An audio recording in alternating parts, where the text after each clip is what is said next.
सना यूसुफ की कहानी। एक सच की कीमत बाब एक। रोशनी की तलाश कराची की मसरूफ और बेरहम सड़कों पर एक नौजवान लड़की रोज सुबह 7 बजे घर से निकलती थी। नाम था उसका थना यूसुफ। दरमियाना कद, आंखों में बेपनाह चमक और हाथ में हमेशा एक नोटबुक।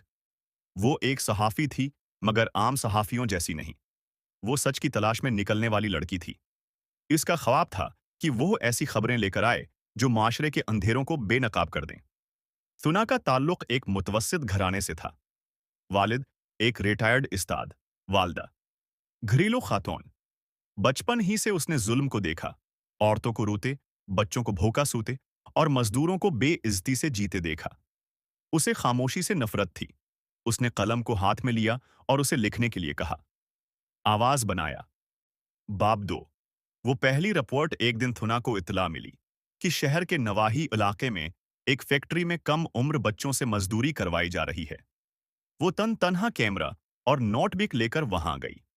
दरवाजे पर गार्ड ने उसे रोका, मगर वो एक मजदूर की बेटी बनी और अंदर घुस गई। जो कुछ उसने देखा, उसने उसकी दुनिया बदल दी। छोटे छोटे बच्चे धुएं भरे कमरों में मशीनों के साथ नंगे पांव, कांपते हाथों से काम करते थे। उसने सब कुछ रिकॉर्ड किया, तस्वीर खींची और सच को दुनिया के सामने लाने की ठान ली। ये रिपोर्ट शाम को जब न्यूज चैनल पर चली तो धमाका हो गया। मालकान पर मुकदमा चला और हुकूमत ने उस फैक्ट्री को बंद कर दिया।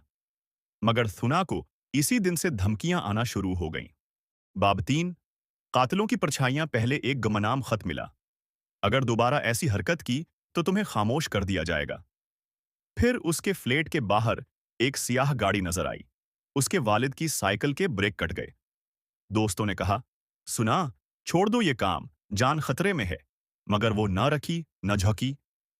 बाब 4। आखिरी रिपोर्ट थुना ने अपना सबसे बड़ा काम शुरू किया।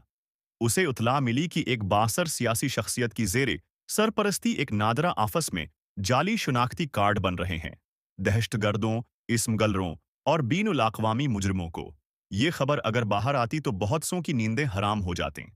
उसने गवाहों से मुलाकात की, ऑडियो रिकॉर्डिंग्स हासिल की, वीडियोस बनाए।